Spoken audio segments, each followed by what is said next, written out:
Hello, this is Daniel Mart, and today I'm going to be doing a review for The Jungle Book, the 2016 version of it. And this movie stars Neil Sethi as the only, really one of two humans in this whole movie. But he's the only really one that really matters. Um, Aside from a small cameo by his dad and a few extras in the background, he's really the only human in this movie. So you have Neil Sethi. The dad is played by Rajan, whatever. And as for the voice cast, you have Bill Murray, Ben Kingsley, Idris Elba, Scarlett Johansson, Lupita Nyong'o, Giancarlo Esposito, Christopher Walken, Gary Shandling, Brighton Rose, John Favreau, Sam Raimi, Russell Peters, Sarah Arrington, Madeline Favreau,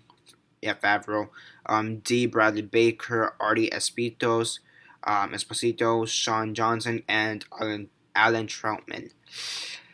So yeah, before I begin though, 10-second spoiler warning as usual. For those that have yet to actually watch the movie and haven't already, stop the video, go check it out, and come back and watch the rest of this review. 10-second spoiler warning as usual, starting now.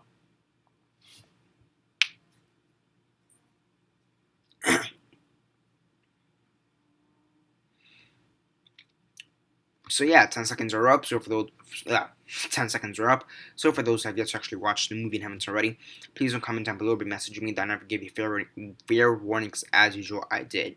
So as usual, quick synopsis, likes and dislikes, and then the rate. So you have this man cub, basically a baby, whatever, who's Mowgli, played by Neil Sethi, and he is taken by Bagheera to the wolf pack. So yeah, and he's basically raised by the wolves. One day, after a few years, after about 10 years has passed, I'm assuming it's the same amount of time as it was in the animated movie. So after 10 years, he's a 10-year-old. He's still surviving, and they have this water pack. Basically, the stone that's supposed to represent peace. There's the stone that's supposed to represent peace, and when it's seen, because normally it's flooded because it's under the river, but because of the lack of rain and because of the drought, it cannot be seen. And because it's seen, there's now this peace pact where nobody is hunting each other. So you have Mowgli there; he's kind of just chilling, and one day Shere Khan just kind of comes in and wants to kill him. But he says he'll respect the water pack, however, it eventually will rain, and when it happens, when the rock is seen and no longer seen, he will try to kill him. And try to kill him, he does. Eventually, Mowgli runs into Baloo. Actually, he runs into Kaa, who's in it for like about a minute in the whole movie, and runs into Baloo, and then runs into Christopher Walken. And Christopher Walken, he wants a man's red flower, which is fire. At the end of the movie, you have a pretty cool showdown between Baloo and Shere Khan. You have a pretty cool showdown there. You also have Shere Khan going after Mowgli in the burning forest as it is. He somehow set the forest on fire, and yeah, at the end of the movie, you have the wolf pack, and it seems they have accepted Mowgli, Baloo, and Bagheera. I mean, they always kind of accepted Bagheera, but the fact that they kind of accepted Baloo as well, that's kind of weird. Because that wasn't in the original movie either. I mean, the ending of this movie, compared to the original animated movies, completely different. I will say I like the ending to this movie more. It makes more sense than it did for the animated movie. So yeah. Now, many people are hating this as one of the best movies of this year. Technically, from a technical level, when it comes to special effects and all that, yes, it is one of the best movies of this year. So yeah, apparently the big thing with this movie is the fact that all the sets are CGI. It was This is mostly a green screen movie. Yeah, it's mostly a green screen movie. It's there are no sets. Really, the animals are obviously CGI. Everything is CGI. You have this kid Neil Sethi, who is portraying his character in front of basically green screens, green screen mannequins or whatever, tennis balls or whatever. He's just performing with nothing, and because of that, many people are saying that his performance is great. I would say his performance is good. I wouldn't consider it great. How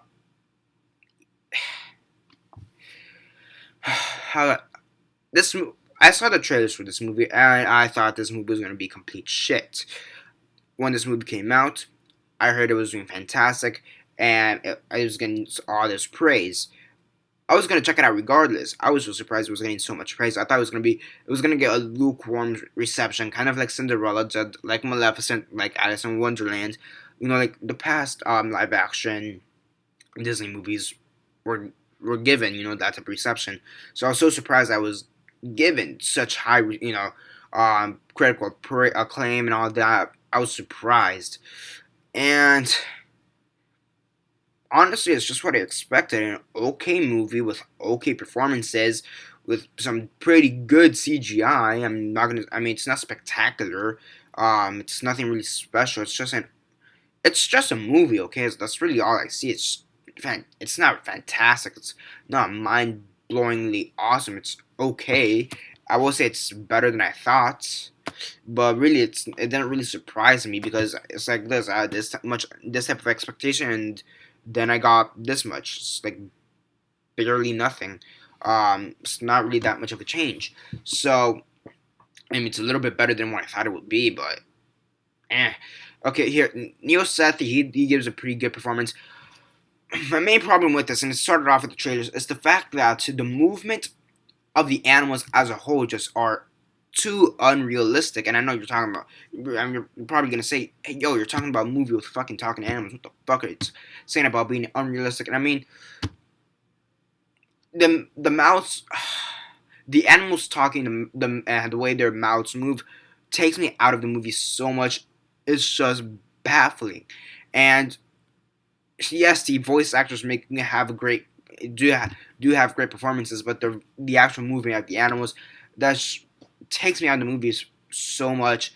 And yeah, for me personally, in my opinion, it's one of those movies where it's more style over substance.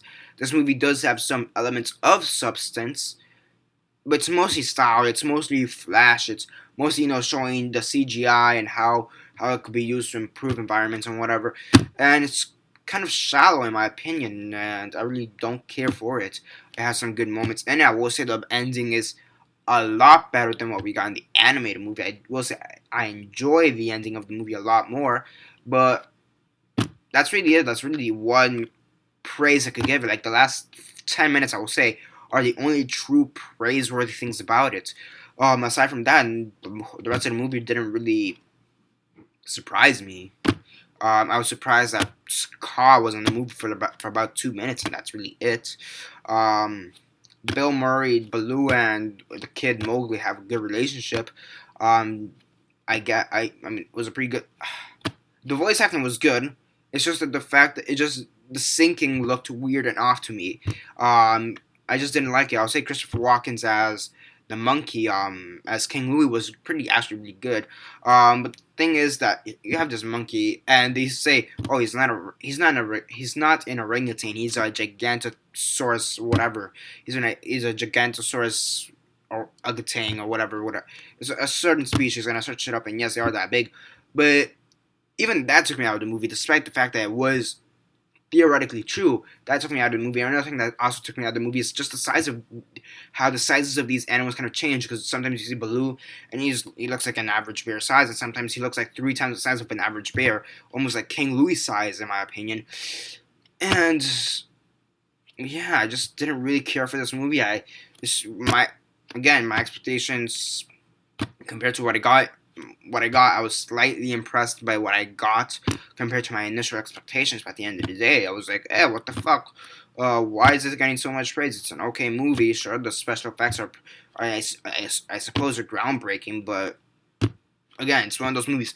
It's not.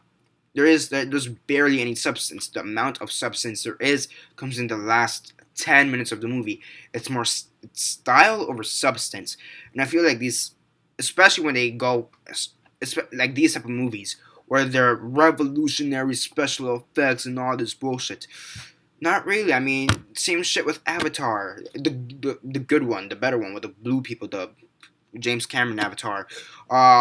Revolutionary special effects, sure, but again, there's more style over substance. I gave two shits about the plot of that movie.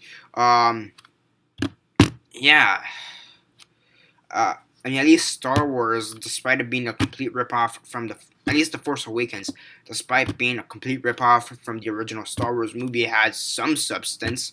It had a lot of substance, actually. So, yeah, the fuck is the praise here? I know for sure this shit's gonna get ton of awards, or at least nominations for its visual and special effects, sound mixing and sound editing and all that shit. It's definitely gonna get nominations for that one in next year when the Oscars roll around. On a scale of 1 to 10, 1 being the worst, 10 being best, and 6 being decent, I'll give this movie a 6 out of 10. There are good moments in it, but I just don't care for the movie. Yeah, I mean, out of the four direct Disney adaptations we've gotten, the ones what I mean by that is the ones that Disney has actually made, which are Alice in Wonderland, The Jungle Book, Maleficent, and Cinderella. Out of those four, I've enjoyed Cinderella the most, and then Maleficent, and then Alice in Wonderland. The Jungle Book, I'd give two shits, and they're gonna remake Dumbo. Jiminy Cricket's the only person who talks in that, the only animal who talks in Dumbo, right? Right? No, the vultures, not the vultures, the crows talk. Some of the other. The only good thing about that movie is that Tim Burton's gonna direct it, so at least it's gonna be somewhat. So at least that's right up his alley. Okay, Jon Favreau, normally a good director. He chose style over in this movie. I have no idea what the fuck he was thinking. Yeah, that's. Then we have Andy Serkis making the Jungle Book origin story like in 2 years. At least you're gonna have someone get the king of what the fuck is this shit called? Motion capture. At least they're getting the king of motion capture to do a movie on the Jungle Book. At least it'll make a bit more sense compared to Jon Favreau. That one makes no sense. You could argue Iron Man, but really, what the fuck? 6 out of 10 is what I'd give this movie. And I'm being generous at that. Yeah, subscribe, comment down below, like the movies. I'm probably gonna get hate for this, but fuck it. Like the movie, share on Facebook, Twitter, MySpace, or whatever you guys prefer. And that's basically it for now. This is Daniel Mart signing off. What the fuck?